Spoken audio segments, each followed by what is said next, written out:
আর দেখা হবে কিনা জানি না। ভালো থেকো তুমি, আর ডিস্টার্ব করবো না, ক্ষমা করে দিও। এদিকে ম্যাম পড়াতে এসে পুরাই অবাক। না বলে চলে গেল? না, ওভাবে মারাটা ঠিক হয়নি। হয়তো আমার উপর রাগ করে চলে গেছে। ভালোই হয়েছে, আমি তো বাঁচলাম। কাপ থেকে বোঝাটা নামলো। দীর্ঘ 9 ঘন্টা পর পৌঁছালাম। এখানে এয়ারপোর্টে আঙ্কেল আমাকে নিতে এসেছে। আঙ্কেলও বাংলাদেশি, তিনি অনেক আগেই চলে আসেন এখানে, জানি না কেন। আমি আঙ্কেলের কাছে গেলাম। আসসালামু আলাইকুম আঙ্কেল। ওয়ালাইকুম আসসালাম। কেমন আছেন? ভালো বাবা, তোমার আসতে কোনো অসুবিধা হয়নি তো? না না আঙ্কেল, কোনো অসুবিধা হয়নি। চলো যাওয়া যাক। আমি আর আঙ্কেল গাড়িতে উঠলাম। গাড়ি আপন গতিতে চলতে লাগলো। আমি বাইরের দিকে তাকিয়ে আছি। আসলেই এখানকার সবকিছু অন্যরকম। চারিদিকে উঁচু উঁচু দালান, মানুষজনে পরিপূর্ণ, একেবারে আলাদা একটা পরিবেশ। এখানেই আমাকে মানিয়ে চলতে হবে, সবকিছুকে নিজের করে নিতে হবে কিছুদিনের জন্যে। কিছুক্ষণ পর আঙ্কেলদের বাসায় চলে আসলাম। আমি গাড়ি থেকে নেমে আসলাম। আঙ্কেলদের বাসা দেখে তো আমি থ হয়ে গেলাম। বাবা, এটা বাড়ি নাকি রাজবাড়ি? খুব সুন্দর করে কাজ করা। অবশ্য এখানকার সব বাড়িগুলোই এরকম, কিন্তু আঙ্কেলদেরটা একটু আলাদা। আঙ্কেল আমাকে ভিতরে নিয়ে গেলেন।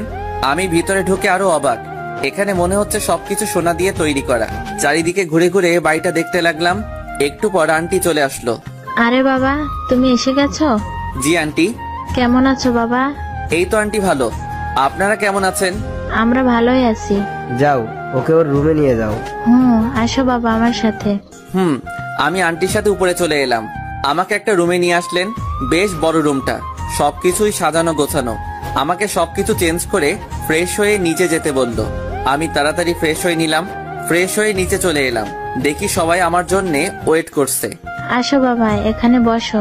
জি আন্টি। নাও, ভালো করে খাবে কিন্তু একদম লজ্জা পাবে না। এখানে নিজের বাড়ির মতো থাকবে, কেমন? জি। তাড়াতাড়ি খেয়ে উপরে রুমে চলে এলাম। আজ মনটা ভালো লাগছে না, শুধু ম্যামের কথা মনে পড়ছে। না, আর ম্যামের কথা ভেবে কি হবে? যে আমার হবে না কোনোদিন, তার কথা ভেবে লাভ কি? কিন্তু বেহায়া মনটা যে আমার কথা শুনতেই চায় না। যতই ম্যামকে ভোলার চেষ্টা করি ততই মনে পড়ে। ম্যামের কথা ভাবতে ভাবতে কখন যে ঘুমিয়ে পড়েছি খেয়ালই নেই। ওরে বাবারে, গেলাম রে, কোমরটা মনে হয় গেল রে। আরে ভাই, খাট থেকে পড়ে গেছি। এত জোরে কেউ গান শোনে? তাও সকালবেলা। কেই বা গান শুনছে? আঙ্কেল আন্টি নাকি অন্য কেউ? গানের শব্দের চোটে খাট থেকে লাফাতে লাফাতে নিচে পড়ে গেছি। না, আর থাকুন যায় না। দেখে আসি কে এই হারামি। চলে গেলাম খোঁজ করতে।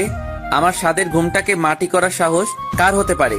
আরে আরে, আঙ্কেল আন্টি বাড়ির বাইরে বসে বসে কফি খাচ্ছেন, তাহলে গান শুনছে কে?